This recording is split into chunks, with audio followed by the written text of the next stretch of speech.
Great practitioners lose clients to mediocre ones with better marketing every day. Strategy Cafe exists to fix that. Welcome to episode 13. I'm Timothy, here with Chris, co-founders of the Pykthos Mastermind, a coaching and community program that includes the software and done-for-you assets you need to actually run your business. But these calls are not a pitch. We run Strategy Cafe to deliver value first. And if you want to learn more about the mastermind after the session, head to pykthos.com. That's pykthos.com. Every other Friday, we break down what serious business builders actually do: build pipelines, automate follow up, and make revenue predictable. This is episode 13. And if you're watching this on the replay, find us live at pykthos.com/cafe and you can register. And we send out summary notes after every session so you won't miss a thing. Let's go, Chris. All right. Well done. Nice intro. Like that very much. So, yeah, this is a session where Timothy and I, we usually come with a couple of topics that we're prepared in advance. We're armed with something that we can give you guys that will be useful. But the main objective here is that you drive the bus. You guys are the ones with the questions. We want to help you solve problems. So, if you've come with a question of some sort, then you should drop it in the chat just to let us know, or raise your digital hand if you're actually willing to speak on camera and talk about it too. Either one is acceptable. You can see Timothy's just raised his hand. Otherwise, what we're going to do is just sort of queue up the conversation, get things going with a couple of our own topics while we let you guys sort of fill the queue with topics you want to talk about. Now, almost every time somebody's going to ask a question, and we're going to need more information from you. So a lot of the times they'll be like, well, how do I know if I can turn this into a side gig? Or I've got my first few paying clients. I'm not getting enough. My calendar's empty. How do I fix that? We're going to need more information. So just to give you a sense of where we're almost always going to start in terms of diagnosing your problems, almost always it's going to be, do you have a niche? Do you know who you serve? Do you know who your audience is? Who's your ideal client? Right? If you know who that is, great. Do you have an actual offer, or do you just go, well, I just do hypnosis? Because that's not good enough. You can't just say something like that. I have to know, what do you actually sell? What does that sound like when you describe it? Do Yeah. you have a map? Do you know how strangers become customers? Do you know how somebody discovers you, and then how they move through a process of getting more and more trust and awareness and investment in terms of knowing, liking, and trusting you so that they can become a buyer? And then finally, do you have any sense at all of your numbers? And that's where a lot of people who have the first three still drop down. They'll be like, I have no idea how many people land on my landing page. I have no idea how many people fill out a form or bounce off that page. I have no idea what these particular numbers, all the numbers in your funnel, sounds like a fancy word, but if you don't know those numbers, then you can start tracking things. That's all stuff we teach in the mastermind, but we're also happy to discuss it here. So with Yeah. that said, we got Jonathan's hands up. He's the only one right now who's raised a hand. So where do you Mhm. want to go, Tim? Do you want to go straight to Jonathan, or do you want to go to our topics first and make Yeah, Jonathan lead? well, our topics are there as a back pocket thing, as you Yes. often say. And again, our people here are meant to drive the bus. So I say we All start with right, let's Jonathan do and it. we'll go from there. Jonathan, Okay, Jonathan, who's a Okay, thank you. mastermind member already? hello. Thanks. This one's, can you hear me? Yep, Yes, sir. loud. Cool. All right, man. Okay. This one's easy. I'm looking at, or I'm building lead magnets. So I just wanted to get your input on like a written lead magnet or something they could download versus an Mhm, audio file. I'm working on an audio file using like Claude, mhm. Cowork thing. Are they both good ideas, or is one better than the other? A written or an audio. So, Yeah. Like I well, have a funnel. Oh, sorry. Go ahead. yeah, I mean, they're both good, but it really depends, right? So, as you know, it what is the problem that you're looking to solve? So with lead, remember, I think we talked about this, maybe it was on the last strategy cafe, Timothy, or it might have Yep. been one before that. With a lead magnet, what you usually want to have happen is it makes a promise, a singular promise of a little problem that you can help solve for somebody. So let's say with an Right. audio, I assume it's a hypnosis audio, Jonathan, that you're thinking of here. Yes. So Probably, yeah, it'll solve something or give them some way to let yeah. relaxation or something like that, Yeah, I so think. let's say somebody's stressed out. Let's say I often default to that as a niche. Like I work with Yeah. professionals or executives who happen to be dealing with a lot of stress and anxiety from whatever's going on in their Yeah. life. Could be interpersonal, could be their job, could be their health, something. And I just want to help them deal with their stress. So an easy audio solution might be just to show them the beginnings of how hypnosis can help them to start feel better, so they get a bit of an experience, so they it solves a problem of believing, oh well, I can be hypnotized, I can get a result from this, but it doesn't totally solve their actual problem, or they would never need to come to you. So you're not giving away the farm, you're just doing something. So you got to figure out, does it solve a small problem? Now the next little trick here for everybody is to think about, how can you use that solving the small problem to reveal to the person, maybe for the first time, the bigger problem underneath it. And that's what you're looking to actually sell, right? So you want to get someone to book a call with you so that they can feel like you helped them solve a little problem already. They become aware of a bigger problem. Now they are invited to maybe book a discovery call with you or whatever your sales process is, so that the real problem that they're facing, they can actually solve. Now, I don't know how you feel about this, Timothy. You know, I've never really talked about this at depth, so maybe we could do it here. I'm not sure that a hypnosis audio is the best lead magnet for selling clients. I feel like a better one would be, let's say somebody with that same executive with an anxiety problem, a better lead magnet might be almost like I'd position it as a checklist or a cheat sheet to understand where anxiety comes from, but I Mm. deliver a video alongside it, so that I wouldn't market the video. I wouldn't be like, I'm giving you a video training. No, I'm giving you a like cheat sheet. But then when they sign up, there's a guide, you on camera guiding them through, explaining how to use it, where you're helping them identify maybe areas of their life where stress coming from. So the solution is like, what's the real problem? So I can zoom in on, where's the issue? Now, oh, the bigger problem is, okay, how do I get rid of this in a meaningful way? I can maybe show them a trick to how to feel better in the moment. But if you really want the solution, get a call with me and I'll help you, like, basically install new patterns so that this goes away. That's the kind of thing I would rather do. What do you think, Timothy? Yeah, I honestly think that, realistically, Jonathan, why not both?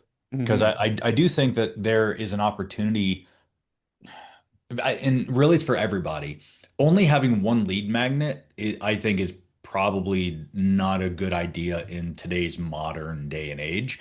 I think Agreed. having multiple lead magnets, so you have various points of entry into your internal ecosystem, as many as you can get. I mean, Chris and I right now, we're getting ready to launch an ad strategy from somebody who's part of a mastermind we attend, and her name is Laura Portier. And part of her ad strategy is about having multiple lead magnets and also ways that you communicate. This is, like Chris was saying, this is a Mm. thing that'll help you solve a small problem. And the lead magnet itself helps them understand that there's a deeper problem. So, Mhm. easy way to think of this, Jonathan, right, is giving somebody a checklist on how they should set up a funnel. Like, you should have these things, these pages, these forms, you should be tagging and automating, right? You give them the checklist, cool. But the deeper problem is, oh, I now have to install all this on my own. How do I implement this?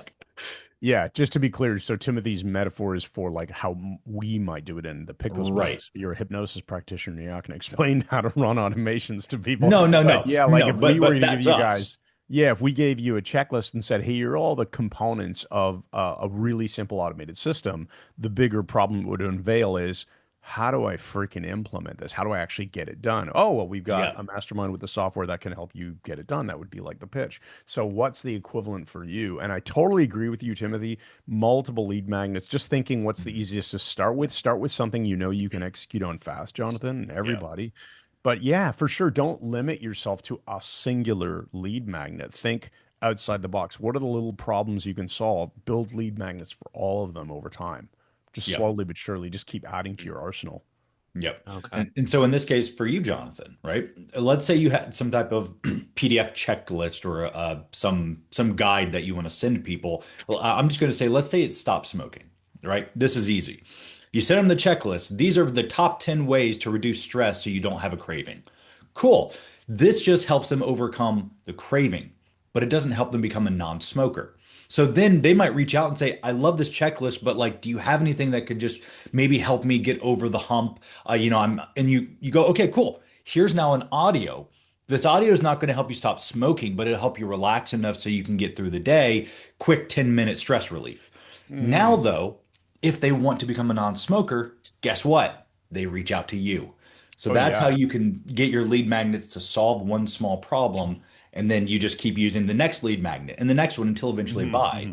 Now, I do want to add on to this because Sam actually asked something in the chat. Would a video testimonial be a lead magnet? And No. no, Sam, unfortunately, it wouldn't. Chris, did you want to just maybe briefly explain what a good lead magnet looks like or what it is? Yeah, there's we have a lead magnet training. We'll Timothy, you can probably just drop that link in the Yeah, I chat if got you it. want. Just get, I think it's get hyphen leads.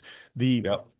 A lead magnet must solve a problem, deliver some value. Now, giving somebody a hey, watch watch Stephanie communicate on camera how wonderful Chris Thompson is, that's not a lead magnet because it doesn't solve anybody's problem. It doesn't add value. It's basically a pitch for me in the form of somebody else pitching me instead of me pitching me. That's what testimonials do. They establish authority, right? They create maybe more believability. That's not a problem the person has. Their problem is, let's say they're a smoker, not if you're thinking their problem might be, I'm not sure Chris could help me, then that's a problem that a testimonial could solve, but that's a marketing problem that you're solving. You're looking to solve part of their actual problem, not the marketing problem. Their problem is, I smoke and I wish to be a non-smoker. So that's the components of a lead mag that you want to think about are it should be really easy to get access to, immediate delivery. So if you give them, fill out this form and I'll physically mail you the thing, you'll get it next week. Crap lead magnet. It should be something they can consume fairly quickly, like 5 to 10 minutes. So if it's going to take them 2 hours to read your ebook, not a good lead magnet. It should have high perceived value, so it should look really good. It should have high actual value, means it should be good quality. And again, there's a couple of other things on the list that are not Hmm. at the top of my brain right now, but those are basically the main components I can think of Yep. right there. Make it really easy, make it solve a problem, make it lead to the natural thing. Now, Timothy, you just said something that was inspiring for an idea for me. Right, the smoking cessation as an example. If you help somebody with a craving, let's say, it doesn't necessarily permanently solve it. Maybe it permanently solve their ability to deal. Some people are going to go, that's all I need. I'm happy because I have a craving. I'm going to deploy this thing you taught me. And every single time I have a craving, I'm just going to do that. Hmm. Problem solved. Eventually, they just become a non-smoker on their own if they just keep doing it consistently. Like literally, that would be enough. But most people will be like, well, they forget to do the thing or whatever. And that's fine. You just need to create a moment for them where they're having a little mini aha moment, like, oh, that actually worked. That's great. Then, yeah, later on, maybe they come into your funnel again and they get the hypnosis recording, which helps them relax. And now they feel a little better in themselves, better about themselves. Can you tell I'm trying to talk too quickly? I'm going to slow it Yeah, down. yeah, yeah, yeah, yeah. So the real answer might be, though, okay, for people who permanently give up this habit and now they live a totally different life, you know what they do? You know what they all have in common? They make an identity shift. They don't identify as a smoker anymore. They shift their identity and they become whatever else. So maybe Mhm. that's the thing that you would lead them towards. If you hop on a call with me, I'd like to discuss with you, what is it that you really want? Let's map out the future you, the future Bob, whoever it is. And you do that on a discovery call, and they go, oh, okay, great. They get that now. They've had some value from you. And on the discovery call, you can take them through a process of figuring out, it's almost like a mini intake. And if they buy into it, it's like, great, when do you want to start? And they go, how soon can we start? I got a slot on Tuesday. You want that? Yep. Okay, great. Collect the payment. Boom, transaction done. So that's kind of the process. Get them going and then help them understand what is beyond the lead magnet. What is the real thing that's going to involve you one on one or a group training program that you're in or whatever. Hmm. Yep. Hope that helps. Does that help you guys? Drop us some comments in the chat. Let us know just how this stuff's resonating. I know Yeah. what's usually going to happen is you're going to hear the stuff, you're going to start applying it to your own ideas, your own business in your own mind and go, "Oh, I could do this, I could do that. I want to hear that in the chat." So does Timothy. But also if you have questions about it, kind of like, oh, how might I implement this? Is this something that I could do? Do I need to tweak it in some way? That would be useful for us to Mhm. see in the chat. Or raise your Yeah. hand and you can unmute and we'll invite you to talk. So Yeah. we'll Yeah. give it a Yeah. moment. All right. So we do have some more questions here. We got one from Lee. When do we clean up our social media when we go into business? And what, and then he has to follow up like cleaning up social media. He means like old personal posts talking about themselves, political views, that kind of stuff. When should they start cleaning it up? And then a follow up is if we start and we don't do networking, do we need something like bark.com? And then the third is when does a website become necessary?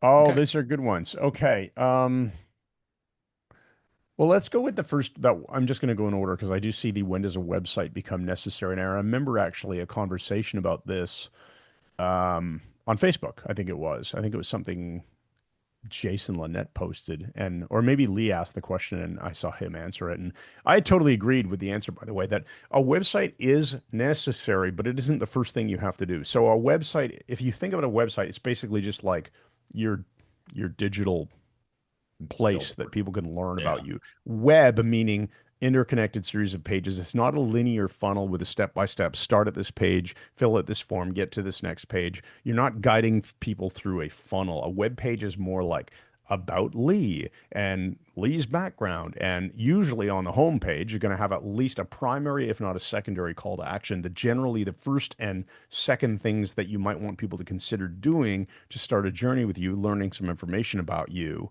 But you don't have to start there. In fact, I recommend most people don't just start with their amazing website. Start with your offer, figure out what you're doing, work your way backwards so that you have a way to get people into a conversation with you. Now, a lead magnet is one way to get people into a conversation with you, but understand that a lead magnet isn't a conversation. It's an exchange of contact information. It's, hey, can I get your number so that I'll send you, an article that, we talked about that's interesting. And they go, sure, my phone number is such and such. And then you can check in. The conversation is, hey, did you read the article? Do you want to get together for coffee and talk more about it? That's just like an interpersonal example, not necessarily business, right?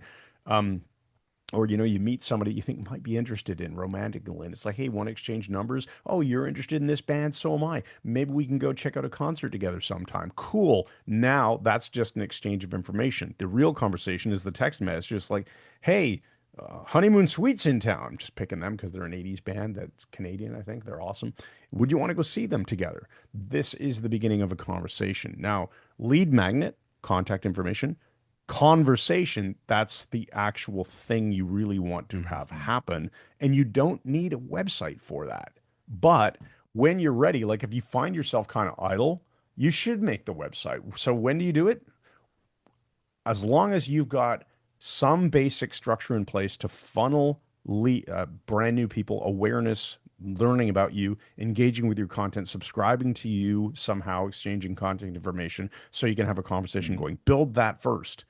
But once you've got that built, as soon as you have any kind of free time and you're not building more, like, I mean, I suppose in theory, all your free time could be building more discussions around what's going on in your business and getting more people in. But Mhm. eventually just build a website. It doesn't have to be complicated. I would say max 2 to 3 pages is totally fine. A home page with the primary call to action that you want them to do. So that could be getting a free lead magnet or booking a consulting call with you or something like that, or downloading a cheat sheet. That you probably want to have a page that is about you. And your about you, by the way, is going to be the second most visited site page on your site. Number two, right? No matter how many pages you have, your about you is going to be the second most popular page beyond, probably behind the homepage. So you Mhm. should use that as a marketing page. Your about you shouldn't just tell your long, freaking boring Ken Sweatman story about your life. It should be a hero's journey of some sort. It should offer, again, contact exchange right there. Hey, get on my list, sign up for my free thing, whatever it is. Use the about page for that.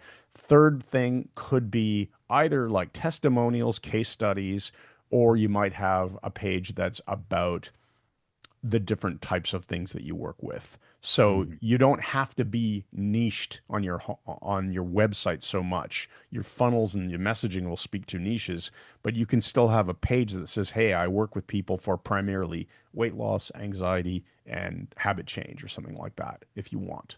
So that, but you're not driving traffic to a page that's like, "Hey, look at me. I'm just a random hypnotherapist that does everything." Does that make sense? Yeah.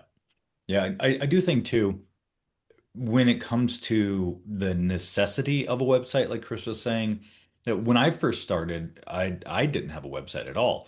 And then when I did build a website, it was a single page and I just embedded my calendar booking right there. And Hmm. I had just enough information on that page that would entice people to click the booking link. Now, the difference though is that a lot of my competitors, and this is something that I suggest, well, more than suggest, behoove you to look at your competition. If you want to work with people locally, go to, Google Maps or, Apple Maps or whatever and type in like hypnotist near me, like a hypnotherapist near me and just see who pops up and then look at their websites, look what they're offering. And I think what you'll find is that the one thing, or really the two things that are missing from most hypnotist website, number one, a picture of themselves somewhere, anywhere. That's why the Hmm. about me is the probably one of the most looked at pages because most people are too afraid to put their picture on their homepage. I don't know why. Like it's a service to service thing. Like would you want somebody coming in cleaning your house and you have no idea what they look like? Or would you want somebody, I don't know, like a therapist? Would you want to go see a therapist if you have no clue what they look like? Probably not, right? So, second thing is that if you're going to have a web page of some kind, have a video. Like talk about who you are, what you do, how much you enjoy what you're doing. Are you Yeah. passionate in it? Like people want to see that you're authentic. That is actually the number one thing in not just our industry, but all industries. Authenticity is right now the number one motivator for people to buy from you. In the age of AI, which interestingly enough, now they're now calling this era of our life the post-truth era. And more people want to know if you're real. They want to know if you're authentic, if you're legitimate. So the homepage should have a video or an image of you talking about who you are. And it should probably also have some type of not just this is who I am, but also it should have some way of people like what we call social proof. So, do you Hmm. have certifications? Do you have digital crests? Like at the Mike Mindell Hypnosis Academy, Chris, I think we give them once they're certified a A cool digital digital crest. crest to put. Yeah. You should have stuff like that. Brag about yourself. That's the whole point of the about me page. That's your time to be like, I'm certified here. I'm certified in this, because those aren't going to be the things that you're trying to sell. Just establishes It authority. just establishes authority, prestige. Yeah, gives you exactly, gives you prestige so that you look like you have actual training, you're a professional. And I'm Yeah. seeing in the comments as well, um, Mike Bowler said you should have a website so that you seem real. You show up as a real person 100%. I wouldn't wait too long to put the most basic of website, even just a one pager about yourself. Absolutely. Doesn't take long. Guys, there's these days, I mean, how many times have we talked about this on the Pykthos Mastermind? We do the mastermind calls on Wednesdays every week for just so you guys understand how that works with our mastermind members. Somebody be like, okay, I'm going to a thing. I'm going to a convention or something, and I'm going to be handing out this card with this QR code on it, and this is my strategy. And we'll be like, yep, like it, like it, like it. Okay, great. But I need a homepage. I need like a single page website. I don't have one yet. And we go, all right, head on over to an AI builder, feed it enough information about your ideal client avatar, simple information about who you are. And gee, sure enough, the person goes off, turns off their camera and their microphone, hides in the background while we do the rest of the mastermind call, comes in at the end of the call. So, like 35 minutes, 40 minutes later, it goes, "Hey, can I show you what I built?" And it was done like with an AI tool. So, it isn't complicated if you have the most basic understanding of how to use AI. This isn't a pitch for our mastermind. We talk about it in like every call. It's always how can you use AI to leverage your own skills and get things done faster. It won't take you more than about an hour to build a homepage. Mhm. Yep. Something good enough. Yep. Yeah. And so if you don't have anything, let this be hopefully the encouragement that you need to do so. Um, Want to move on here. Yeah. Thank you so much for asking those questions, guys. These are great. Bethany Johnson, how do I know when to lead them to a discovery call or a booking? Because it seems like with hypnosis, it's never booking until the discovery call, but maybe there are people who would like to book themselves before or after it. Is it the framing? How would you frame it different? Oh, this is actually great, Bethany. So, Okay, and this ties into Holly's question probably fairly well. And Holly yeah, said yeah, she has her yeah. camera and microphone aren't working on that computer. So any suggestions on people who book a discovery call but then don't show up? Yeah, yeah, So maybe yeah. we could probably lump those together. So let's look at Bethany's question. Yeah. How do I know So, when to leave? Go ahead. I'm going to yeah, read yeah. it in my mind. Yeah, Bethany, are you able to unmute yourself and at least like we could have a little discussion around this? Yeah, sure. Okay, cool. So, I guess right now, like how many people are showing up to your page, like when it comes to your discovery call? So I haven't built a landing page that will lead people to Mhm. my homepage Okay. or YouTube videos yet. Right now, I am just preparing my pages. Okay. Gotcha. You want to Oh, know, I'm oh, just reading this the is first line great. here. How do I know when to lead them to a discovery call or a booking? Okay, so you haven't built a discovery call booking page yet. I have the booking page and I have multiple pages built, and all of them are for discovery call. Mm, So if they land on, say, a page where it's like they want to work out and build workout consistency or something, or if it's weight loss, then I have the page set up where I tell them about the weight loss and then they can book a discovery call. Okay. And uh, but I'm wondering, well, what these pages, how do I know that? Why not build in another option where I can also put in, well, you can also do a booking. I think my problem is that I don't want to give people choice paralysis, where I'm like, mm, okay, I don't want to give them too many choices. So if I have to pick one choice rather than two choices, how can I frame these pages where it's like, okay, how do I know if this would be the best way or another way would be the best way? interesting. Okay. I, Yeah, I, I've got some thoughts, and I know Chris, you got some thoughts too. Um, Go my ahead. my first initial like real quick thoughts, and I'll hand this off to Chris, is I would not overcomplicate this. Mhm. Almost any tool that you use nowadays that has some type of calendar or booking built into it has the ability to add a form to it. Like I know the Pykthos platform that we use, our calendar booking widget gives you the ability to embed any kind of form, and you can customize it. So instead of having a different booking calendar on different pages for all the different services you offer, I would simply have one booking, for your discovery call, and then just have them self-select what it is the discovery call is about on the form. So you could just have like, oh, is this for smoking? Is this for weight loss? Is this for this thing? That way it's one single discovery call calendar booking, and then the form will give you the information you need prior to them showing up. Hopefully I that think so makes some sense. I okay, think so you I mean understood Bethany's question a little bit differently, but go ahead, Bethany. Interesting. okay, so you're saying for the calendar, the booking calendar, you can have like a clarity call or Hmm. you can have them schedule a session. Like it would be the same calendar? Thank you. Yeah, Okay, I think I'm probably understanding what you're asking here. So it sounds to me like you're saying, okay, I've got a landing page which is going to currently book a clarity call, like a free call, a Mhm. 15-minute type of thing, right? Right. And you're considering the double bind of like, would you like to book the free call or do you just want to give me money now and book a session? Yes. Mm, Got you. Okay.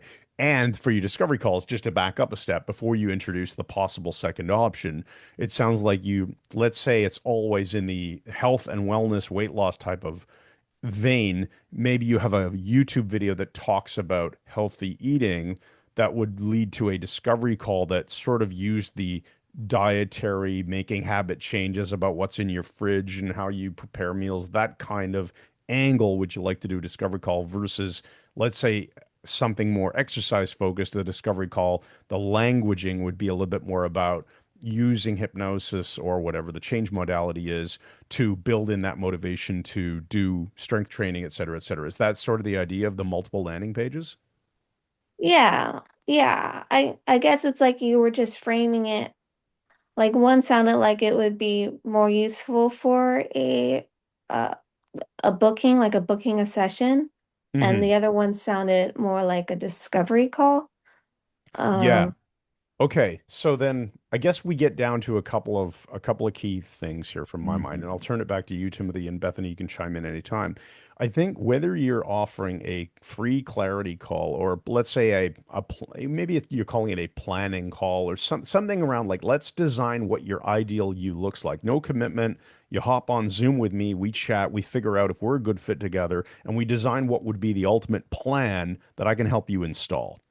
Okay, so that would be essentially the clarity call. Now, I would do that and only that until I had high confidence that I could close those clients into paid sessions. I had enough of a busy calendar with paid sessions for clients, or I was getting enough referral business that I didn't need to do those kinds of free sessions anymore. At which point, I would probably limit the number of discovery calls that I offered altogether and just keep a thinner calendar. So as you start getting more and more full and busy, just make it more friction for people to get into a free discovery, free clarity call with you. So they have to commit more or even charging a small deposit. We have a friend, William Wood, I think, does this.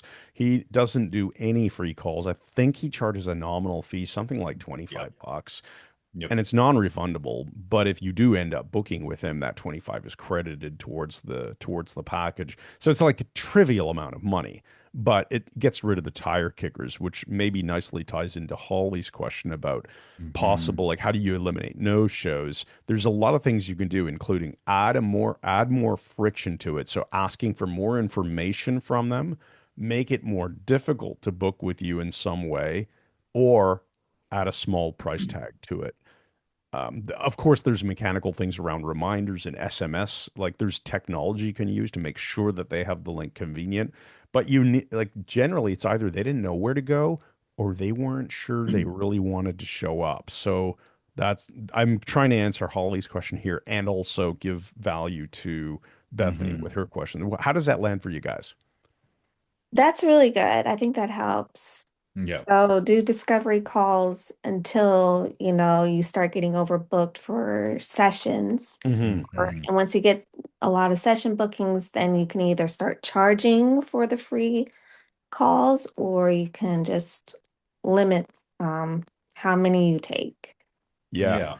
Yeah, I would definitely err on the side of simplicity here, Bethany, because in my own personal experience, customers are more apt to get frustrated if you try to automate darn near everything. And so one of the issues that we've had several of our mastermind members talk to us about is, well, I did the discovery call and then they're just not booking their paid sessions. And so we asked them, well, how is the process? And oh, well, after the discovery call, I send them a link and then in there they self-book and then they have to pay. And what's preventing you from just doing that on the call with them? Like it's so easy to just manually like use your Google Calendar and just go, all right, what's your email? All right, cool, put it in and then Yeah. send them the invite. I Like remember that discussion. God, and I think it's because most people, when they think of how I don't know, like a traditional wellness center or even go into their primary care, how that operates, right? You go to the front desk and then you check yourself in, you go see the doctor, and then afterwards you got to set up your next appointment with the person at the front desk. And or sometimes it's automated and you book. But those people are so busy because they got hundreds of clients a day, even sometimes, like the whole center that automating it's the smart way. But Hmm. if most people like, most starting hypnotists or hypnotherapists or whatever are only seeing one or two clients a week, trying to automate something that doesn't require it just means more headache for you, more headache for the customer. It's so much easier to just manually do it. What do you think about that, Yeah. Chris? Well, yeah, I like your metaphor here. Remember we talked about this. You and I, Timothy, we were maybe a couple months ago having a discussion about automation, and I said to you Yeah. that over automating something in the beginning is kind of like imagine building a full production line for a vehicle like the Model T Ford, which was famous for a production line, mass produced. Imagine building the whole production line before you freaking built the prototype and had confirmation that, like, you know what? Yeah, this is the thing people want. Okay. Yep. Automate when it's a pain in the ass to do it yourself, or if it's a pain in the ass to give the customer a good experience. Like it's going to take Mhm. you too long to get back. I wouldn't automate sorry, I wouldn't not automate the lead magnet delivery. Somebody Yep. could email you and say, "Hey, I'm interested in your lead magnet." Automate the hell out of that immediately because they don't want to wait for you to get back to them. They want it now, right? Yeah. But Yep. other things you're not going to automate. So I wouldn't go crazy with the over automation. I do like your metaphor a lot though about get the sale right away. If they're on a clarity call with you and they're a yes, then slide right into a great. How soon do you want to work together? I've got a slot open on Tuesday. And Yeah. just presuppose the sale. Because if you say, that's awesome, I'll send you a link. Now they're second guessing themselves a little bit or Yeah. whatever. I mean, imagine going to a gym and being like, we have an Anytime Fitness down the street. My kids both work out there and love it and all that. And the I'm sure the management, somebody goes, "Hey, I'd like to see the gym." Cool, come on in. Got your appointment. Let me give you a tour. These are all the details. This is how the membership works. Okay, yo, that sounds good. Great. Go on home and we'll email you. No, sit in the office. Here's the form. Get your credit card out. Done. Like no gym is letting you leave if you're interested without signing you up at that Yeah. moment, right? So it's the same thing. If you just be like, "Oh, okay, I'll send you the link. You can pay for your session later when it's convenient for you." That would be disaster. And I remember that Yep. conversation. And once people start asking for the sale right away, they will absolutely make more money. So Yep. yeah, to get back to you though, Bethany, I would say simplify. So Timothy's right. If you put two options on the page, it's like, do you want the paid call or do you just want the free call? You're giving people, you're building in more complexity for yourself, Yep. and you're causing like, well, maybe I just do nothing. I'll think about it. I'm not sure. Get the free call done with them right away because it's going to educate you through experience. What are the real Mhm. questions people? I mean, these calls are actually for us is a perfect example. They're free and you guys are educating us on what your problems are. Think about that. Think about how Mhm. valuable that is. When we record these and we feed the transcripts into AI and start stripping out what were the key questions that people seem to have over and over. You do 10 of these calls, you give it to an AI, and it goes, "Oh, you know what? I'm seeing a pattern here," because it's easier to get an AI to do that work than to painstakingly go through it ourselves, right? You Mhm. feel for it. It'll uncover things. So you'll learn more by doing those free clarity calls for people. You'll understand where their objections are. You'll understand what the real issues are. You'll get a ton of confidence and experience doing that. And Mhm. then when your problem is, you know what? It's just taking me too much time and I don't want to do free work anymore. That's when you say, okay, no problem. I'm going to replace that with maybe you don't totally get rid of it's like you still want an onboarding to the offer, but instead of doing a free clarity call that's 20 or 30 minutes of your time, now they opt in for a video intro that's like, "Hey, cool, I'm glad you're here. There's a form below, and I'm going to collect a bunch of information from you that's going to help me understand if we're a good fit together." Maybe you replace it with that, but you don't do that until you're already kind of busy and you just don't want to do free calls anymore. Does that help? Yeah, of course. All right. Awesome. That was my rant. Yeah, there we go. Yeah. Yeah. Lee Awesome. asked a question I just want to tackle real quick about cleaning up social, right?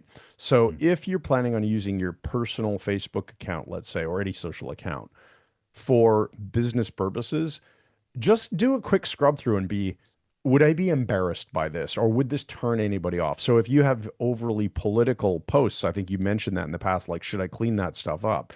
I mean, if you're doing like rah Trump or I hate Trump kind of stuff, half the country is going to hate that, right? No matter which side you're on, it doesn't seem to matter. So I'd probably delete all that stuff. If it's just like a post from when you were 20 years old and you had a beach vacation with your friends, who cares? Like, I don't think that's an issue. at all. But you can change the privacy on a lot of those posts. You could establish a friend group that, you could go change certain sensitive political posts. You don't have to delete them. You could just make them friends visible only. Hmm. You can just change the visibility on a lot of that stuff. So I would say don't hesitate. Just clean up your thing now. So if you're gonna, it Yep. doesn't give you a reason to go, oh, I'm not ready to go into business yet. If you're confident in your skills that you can help people and you've done enough, like probably you're doing some free work for people, friends, family, colleagues, whatever, just to get testimonials, to get some experience under your belt before you take paid sessions. You've done all that. You don't want to give yourself an excuse to wait and to procrastinate because, well, my Facebook profile is still a little messy. It's going to be embarrassing. Go fix that. Don't give yourself an excuse. Yep. Yeah. Yep. And if you're going to be doing any type of selling or promoting of any kind on social media, just get some type of business page. Separate out Yeah. your personal life from your business life. And Yeah. it should be that way anyways. I mean, yeah, at least I think so. Unless that's part of your shtick is, oh, I let people into my life. Cool. But for most of us, most business operators, you need a business account anyways to do paid ads. So if you ever Hmm. want to do any type of paid advertising, you can't do it from your personal page. And if you do, then you're just opening up a whole can of worms. So separate your personal life from your business. Yeah. Always shield yourself from that liability. Awesome. Do you think Holly, did we adequately answer your question as well when we were Yep. responding to Bethany? I was just sneaking in some comments Mhm. about, people who are no shows on a discovery call. I want to acknowledge this for Holly. The fact that you're having people book on a discovery call and no shows are a problem for you is a better problem to have than many people who might be on this call or watching a replay going, I ain't getting anybody booking calls in the first place. So you solved problem Mhm. number one, but now problem number two is getting them to show up. So generally, I'm thinking, are they really at threshold? Something they showed up on the page to book in a particular ego state. That ego state with the problem was obviously activated, right? They felt the problem, they signed up, and later the part of them that was supposed to show up wasn't activated again for whatever reason. So you've got to get more momentum on your side. Probably just making it a little bit stickier, a little bit more information. You don't want to ask them for their whole life story because they won't fill that form out. But yeah, ask them Mhm. for a little bit more information, get a little bit more emotional buy-in if they've shared something with you, and make sure that your funnel for the booking call, like it shouldn't just go from give me your name, email, what's your calendar appointment, time that you want, and then submit. And they go, thanks. Like if Yeah. thanks, see you at that time. Dead in the water. Have a Hmm. thank you page. We've discussed this on prior calls where you should, if you're going to be meeting them on video, you need to have a video either on the sign up page or the thank you page or both. Hmm. That's like introducing, hey, this is Holly, and I'm so glad that you are here booking, not thinking about booking, but presuppose you're here to book your call with me where we're going to do X and Y and Z. You're going to see that there's a really simple form. I just need to gather a tiny bit of information to understand how I can best prepare to help you. Yeah. Because, and then have, if you can, have some testimonials on the sign up page of people who have been helped just from the clarity call, discovery call, whatever you're calling it, not Hmm. necessarily buyers, even just like, hey, speaking with Holly for 15 minutes totally unlocked a major thing that I didn't even realize was a problem in my life or something with more specificity. Those are Hmm. just little things you can do to improve show up rate. You want people to feel that they really want to be on that call. They're going to get value from it. Yeah. Yeah. Some other ways that you can really get people to actually show up to the call. First is to make sure that your discovery call booking window is 5 days or less. Hmm. Like there was even a point where people could only book with me within a 3-day window. And I also made sure that the times were times that people would typically be available. So not during lunch, not during breakfast, not during the workday. I took a lot of my discovery calls in the evening where at least in my area that I knew people would actually attend. The second thing is that like Chris has said, on the thank you page, having a video is great. I would also have some type of follow up and try to get them to reply back. Like, hey, you just replied to my discovery call. That's great. Can I get some more information? I loved what you said in this form. Can I just get a little more information? Now, getting that reply back, you started a conversation. Remember, conversations are going to keep the person. The more conversations you have, the higher chance you have, or in higher likelihood you have of them actually buying on the call, like your discovery call. So make sure you start that conversation. Real easy, right? Um, One thing and it kind of like dovetails in to this whole discovery call thing is Lisa. You actually said a typical, psychotherapist doesn't have Yeah. discovery calls. Well, that I guess it depends on where you are. My wife is a licensed therapist here in the state of New York, and she does consultations. They're 15 minutes. She just verifies whether or not the person is someone she actually wants to work with. And then on that call, she goes, "Cool, I think we'd be a good fit. I have this availability. Are you available?" And then she just manually puts them in.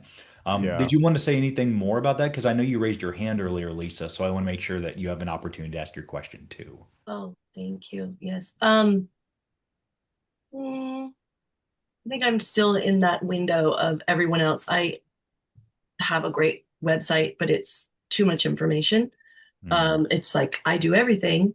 And then when I started, I had a landing page with a book, Hmm. easy. Then I really started working. I got this huge thing. And I am still stuck in that window and mm. part of me keeps thinking, I have seen psychotherapists since I was a kid. My parents always sent me, and I never had a discovery call with any of them. So Hmm. when I started hypnotherapy and everyone started talking about discovery calls, I was like, Mm. oh, that's so interesting. I'm still kind of stuck on it, on how to make it work. So I'm listening Oh, to all of these ideas. yeah, yeah. Oh, that's you gave a little bit of information that is just enough for me to give you an answer. I think that will be satisfactory. If your parents were the ones that were scheduling your psychotherapy sessions, the parent had the consultation probably without your knowledge, because that's what we have to do. Well, but as an adult, I usually you just find someone and then you book and then you see them and maybe you like them and you keep going, or maybe you don't like them and you don't ever go again. Yeah. Mm, So I think that's where I keep getting stuck in this discovery call, because the discovery call to me feels like the part that I'm trying to insert something into a process that my brain doesn't understand. yeah. And I mean, obviously, in my referrals and word of mouth and friends, people just Yeah. call and chit chat, la la la, go by calendar, no problem. But now that I'm working with the public, Hmm. Right. Here, let me give you a little insight into that. I think, Elise, I think I saw your email as well, and you had a link, and I did briefly look at your website. I think you mentioned starting to see clients earlier this year. Was that yes, you? I went to a school where I was seeing pro Yes. bonos for a year. So I've Yeah. been making pro bono, Yeah. I and remember. We don't then have to name the school. I remember your email. Yeah. yeah, Yeah. Yeah. Yeah. I'm Three not. letters, right? Yeah. Cough, Yeah. cough. Yeah, yeah, yeah. No. It's not like not that you're. It's you can name the school if you want, but No, I did not on in purpose. case you felt negative or I mean, if you feel Yeah, positive, great. But for people who feel negative, we don't want them to ever name. No, And I just out of yeah, respect for someone. yeah, 100%. Totally agree Yep. with you. Okay, so I I looked at your site, and my sense is you're not charging enough. You're charging typically what psychotherapists might charge. I think you could raise your prices substantially. We have an advantage being hypnotists in that we can solve problems for people quite quickly compared to the typical psychotherapeutic model where they just keep coming back over and over and over. And so you can charge more that way. Now, if you're charging, let's just sort of keep the round numbers and say, I'm charging like $100 an hour, or something like that for my hypnotherapy services. That's pretty low price. And I wouldn't want to give away much free time, if any free time, if I'm only making $100 an hour. Because if I have to now do, let's say, two discovery calls to close one client, typical 50% ratio type of thing, I'm giving away like an hour of my time. That could be $100 billable, right? That's a hard ratio. It's going to be hard to get to, say, a six-figure income at that level of free service. So there's going to be the psychotherapist who's doing that. Maybe they don't do the free call, but there is something that's intake. So it's like, hey, I want to book with you, and they're going to collect information. They basically replaced a personal one-on-one clarity call with a form, let's say. That's pretty normal, right? Because you're probably not just taking money and then sitting in front of the person for the first time and going, tell me about your problems. You know something. I do So have an intake. form. Exactly. Yeah. And so you'll know if this is a, yeah, thank you. This is a good slide we can use at this moment. You'll know whether it's a fit or not a fit. Like if somebody fills out that form and has paid for the first session and you look at it and go, red flag alert, you're probably just going to be able to refund them, cut them loose, refer them out to someone else who can help them. Maybe it's not your skill set, maybe you're not comfortable with it, whatever the case, and you don't have to spend any time with them. But they did invest in filling out a form. It's just about getting them to make an investment, but also balancing that with how far down the road are you in your business. If you're getting tons of referral business and you're very busy, you can completely cut off any free clarity call type stuff. Just create a video, a form, a process that's automated and have them go through that. And you know you're always going to be busy, right? That's the easier thing to do. Now, the caveat is I would typically think it makes sense to do some sort of free time investment if you're charging enough. So, Timothy, think back to when you were doing that, you were selling fairly high ticket offers. I mean, I don't know if you want to talk about it at all, but when you were Yeah. selling very expensive packages, it's difficult to get someone to just click a button and give you, make up a Yeah. number, Oh, 10,000 yeah. bucks or something, right? Yeah, no, nobody ever in the years I've been doing, nobody has ever came into my website and been like, all right, cool, like $3,000 package, five that like no one's ever just clicked a button and then gave me their credit card. It required me sitting on a discovery call answering their questions because most people, like what Chris said, have no clue the difference between psychotherapy and hypnotherapy. Most people have no idea what hypnosis can or can't do. So in the Mike Mandel Hypnosis Academy, like at AOH, for example, the architecture of hypnosis, we just had that 5 day training in Toronto last week. And part of that training we teach is like you have to learn, like teach people about what hypnosis actually is. So you have to demystify it. And most of those questions are on the discovery call. So the most common questions I had is like, am I going to get stuck in hypnosis? What does it actually do? What's the science behind it? Am I going to reveal any information that I don't want? Am I going to do anything that will embarrass me or that, will be revealing? And if you can at least, you dissuade them from feeling any sort of way because hypnosis has very stigmatized, they're more likely to understand that you're providing them a premium service that gives them results faster than typical therapy does. And it's with the caveat of not having to worry about insurance and all this other Hmm. stuff, right? Because the reality of the situation is the insurance companies, at least here in America, are what dictate the price that therapists can charge. And most people have insurance and they want to be able to use it. But hypnosis is different. And I really think that, and I'm knock on wood here, so I don't get swatted by insurance companies or whatever. Ah, But the reality is that insurance wants to be able to make as much money as possible, and that requires session after session after session after session. But hypnosis, like there are people who have one session and their problem's gone for life. There are some people that only takes a couple sessions, right? Depending on what you're working with. And so for anybody out there that's, even remotely curious, the way that anybody is able to sell something at a premium is can you do it faster than your competition? Is it easier than your competition?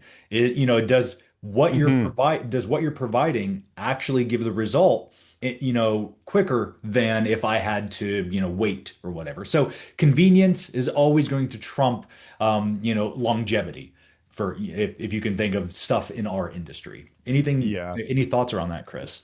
Yeah, that makes sense. I was just thinking actually, went for a bike ride the other day and I noticed that the rear brake calipers on my bicycle were like just acting a little funny. And I thought, well, I could bring this into some store to have it fixed. But you know what? If somebody said, hey, I'll come to your house, I'll fix it in your garage, I'd pay them two or three times the price just for the convenience of it. So Yep. that that proves. Now we pulled up a slide here again for anyone listening audio only later.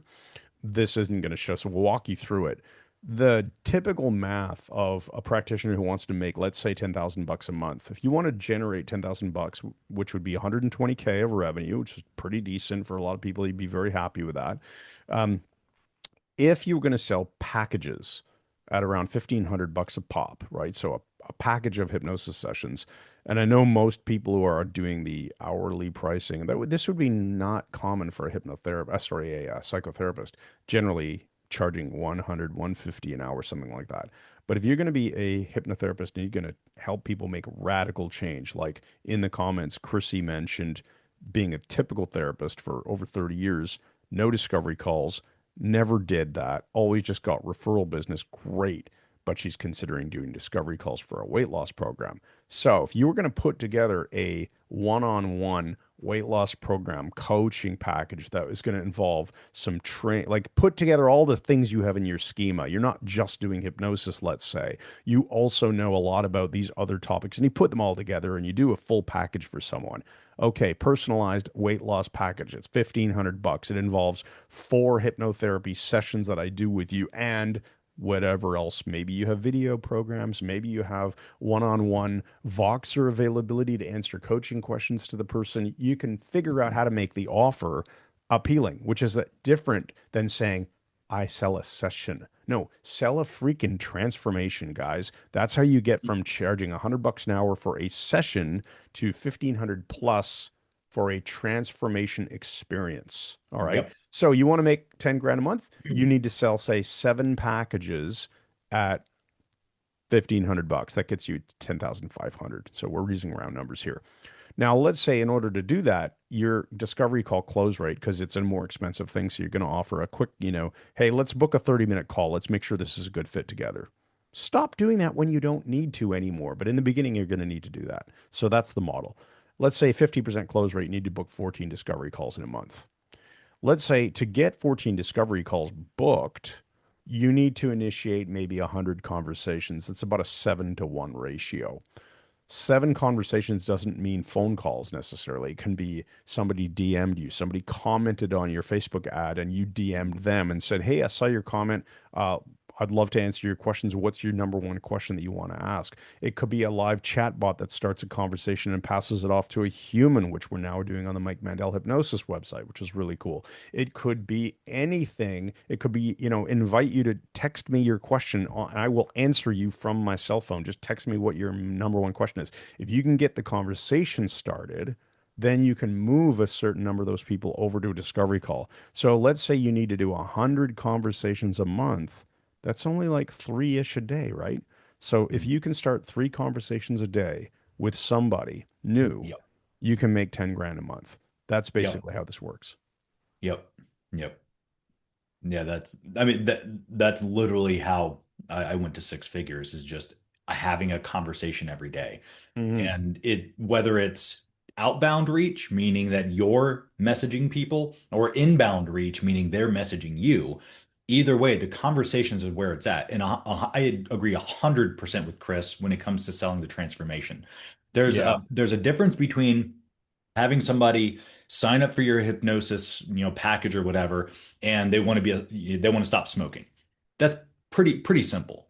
But on the discovery call, that's where I would actually dig into other parts of their life, because maybe the thing that's causing them to smoke, which is usually anxiety, stress, it could be something else, that usually generalizes into other areas of their life. So how I would end up selling the transformation wasn't, I'm going to help you become a non-smoker. I would use the discovery call to bring up how this is also affecting other areas of their life. Not just, oh, I smoke, but, well, what do your friends and family think about that? How are your relationships? How's your relationship with yourself? How do you talk to yourself? How, is your mental and physical well-being being accounted for?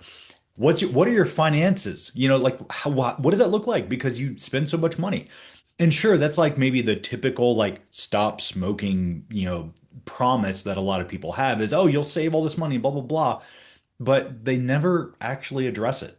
It kind of is just like, now that you're non-smoking, you'll get these as the symptom, as part of the outcome. But what if instead you said, well, it's not just one session. We're going to be working over 3 months together. Every 2 weeks, you're going to get a session with me. So it's going to be 6 sessions in total. So it's a 6-session package. It's 5 grand. Now, why would I sell that? Well, that's because in session 1, you're going to become a non-smoker. I'm not just going to help you stop smoking. I'm also going to help you realize that the cravings that you have are from something deeper. Session two, we're going to start looking at your physical health and well-being. How has this smoking been affecting you? Can we get you moving more? Can we get you feeling better? The next one is I'm going to help you with your finances. We're going to dig deep into all the reasons why you smoke and how that has been not just financially affecting you, but because it's been financially affecting you, that's now stress that you have never known that you've had. So you see how I'm now helping them realize that they're not coming to me just to help stop smoking. They're coming to me because this is not something that just one session can handle. It requires multiple sessions. And the more time that you have with your client, the more likely they are not just to get one win, but if you get them a win, even a couple of times throughout this journey with you, they're going to refer people. They're going to send their friends and family. They're not just going to look at you and go, oh, well, they couldn't help me stop smoking, and that's Mhm. it. You now have multiple chances of showing not just them that you have the skill, but also that they can take control of their own life. You've helped them transform.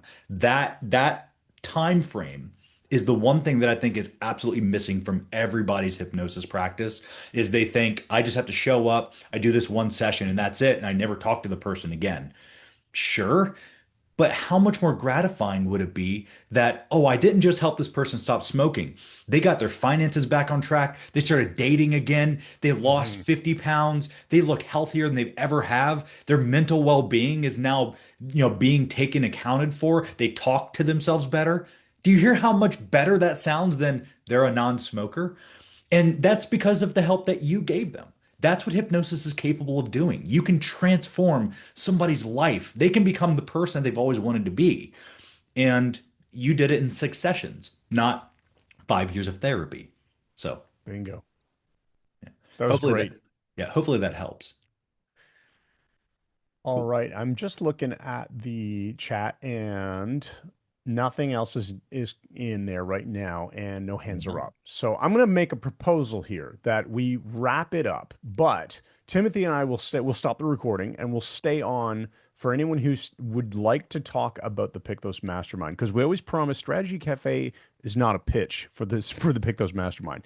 All of this stuff we've been talking about, we absolutely help people with every week, creating their offers, making sure that they don't sound like the traditional therapist, understanding how automation, implementation, all that stuff works, how to use AI to leverage your business. This is massive stuff we do all the time. So if anybody Mhm. does have questions that they want to stick around and ask, basically permission for us to talk to you about the mastermind, feel free to do so. Otherwise, we'll see you guys in the next Strategy Cafe. So That's stay right. on. We're not going to end the call. We're just going to end the recording, but we will unmute and say thanks Thanks once once again. again and Good night. good night.